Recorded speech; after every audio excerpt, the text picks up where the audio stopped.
Sebagai pendalaman materi, kalian buka buku LKS-nya halaman 34. Nomor 1, kebanyakan prasasti yang ditemukan di Indonesia menggunakan huruf Pallawa dan bahasa D. Sanskerta. Kemudian nomor 2, kitab Ramayana dikarang oleh D. Empu Walmiki. Nomor 3, berikut ini yang merupakan prasasti peninggalan Tarumanegara adalah B. Prasasti Tugu. Kemudian nomor 4, kitab Negara Kertagama merupakan karangan Empu Prapanca pada zaman D. Majapahit. Kemudian nomor 5, candi merupakan seni bangunan peninggalan kebudayaan B. Hindu Buddha. Nomor 1, uraian. Apa yang dimaksud dengan Trimurti? Yang dimaksud dengan Trimurti yaitu 3 dewa utama yang harus disembah, yaitu Dewa Brahma, Wisnu, dan Shiva. Kemudian nomor 2, apa yang diceritakan dalam kitab Para Raton? Jawabannya adalah menceritakan riwayat Raja-Raja Majapahit dan Singasari serta Ken Arok. Kemudian nomor 3, sebutkan beberapa karya sastra berupa kitab sebagai peninggalan sejarah. Jawabannya adalah kitab Arjuna, kitab Samaradana, dan juga Bratayuda, kitab Negara Kertagama, dan juga kitab Sutasoma. Nomor 4, sebutkan beberapa contoh hikayat sebagai peninggalan sejarah Islam. Jawabannya adalah Raja Pasai, kemudian Hang Tua, dan selanjutnya itu Bayan dan Budiman. Selanjutnya nomor 5, berikan contoh peninggalan kesusastraan zaman Islam. Jawabannya adalah cerita yang ditulis oleh para pujangga masa lalu, hikayat, babat, dan suluk. Selanjutnya kalian buka halaman 63. 1. Bukti peninggalan sejarah yang banyak ditemui di dekat kerajaan bercorak Islam adalah A. Yaitu masjid. Nomor 2, contoh keraton yang terdapat di Pulau Jawa adalah Keraton Kasunanan Surakarta. Nomor 3, zaman kerajaan seorang ratu atau raja mengendalikan roda pemerintahan dari C. Keraton. Nomor 4, sumber berita dalam negeri pertama kali tentang masuknya agama Islam ke Indonesia adalah ditemukannya C. Nisan makam Sultan Malik As-Saleh. Kemudian nomor 5, pendidikan pertama yang muncul akibat pengaruh masuknya Islam ke Indonesia adalah A. Pesantren. Kemudian selanjutnya nomor 1, uraian. Sebutkan beberapa peninggalan sejarah bercorak Islam yang termasuk dalam karya sastra. Jawabannya adalah 1, hikayat, 2, syair, 3, suluk, dan yang keempat yaitu babat. Nomor 2, abad berapa Islam berkembang pesat di Indonesia? Yaitu abad ke-13. Jelaskan proses Islamisasi melalui perdagangan. Jawabannya, selain para pedagang yang datang untuk berdagang ke Indonesia, mereka juga menyampaikan dakwah Islam. Kemudian nomor 4, apa yang dimaksud dengan hikayat? Hikayat adalah cerita yang diangkat dari peristiwa tokoh sejarah, bentuk atau berbentuk limas, bentuk atap berbentuk limas. Kemudian selanjutnya, bagaimana bentuk atap masjid kuno Indonesia? Sebagaimana bentuk atap masjid kuno Indonesia, ya, bagaimana bentuknya? Yaitu berbentuk tumpeng, yaitu atap semakin ke atas semakin kecil.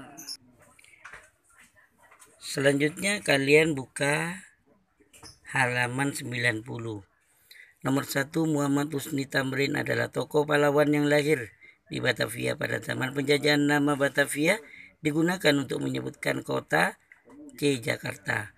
Yupa tidak berangka tahun sehingga untuk menentukan umurnya berdasarkan B, yaitu jenis tulisannya.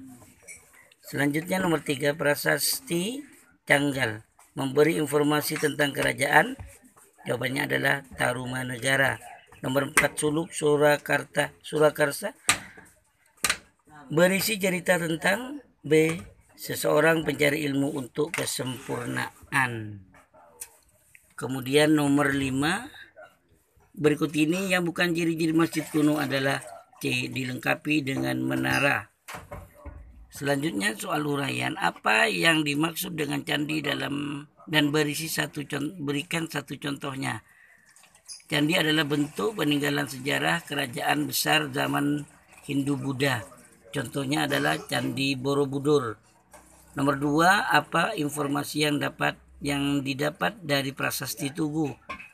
Yaitu setelah selesai penggalian saluran Gomati, Raja Gunawarman mengadakan selamatan.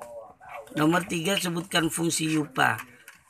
Fungsi yupa yaitu sebagai prasasti, tiang pengikat hewan kurban, dan juga sebagai lambang kebesaran raja.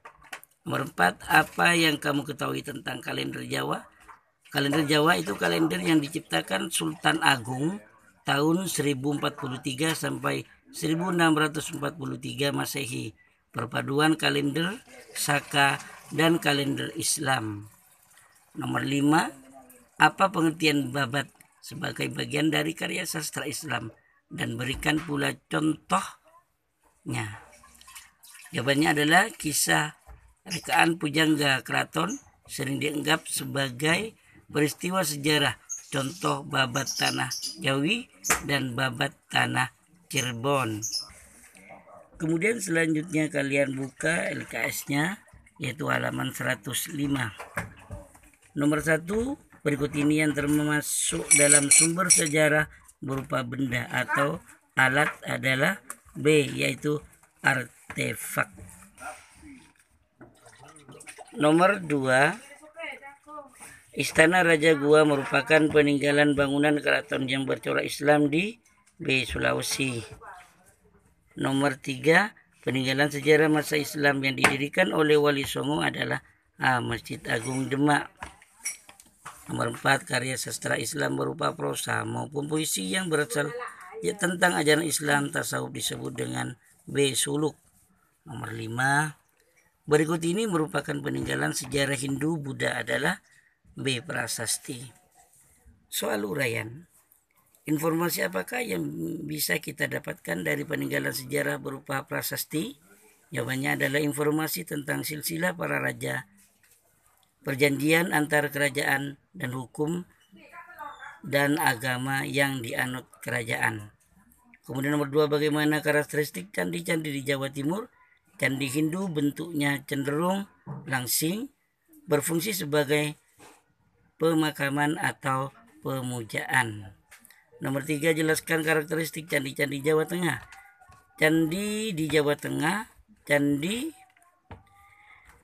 Buddha berbentuk cenderung tambun, berfungsi sebagai tempat ibadah.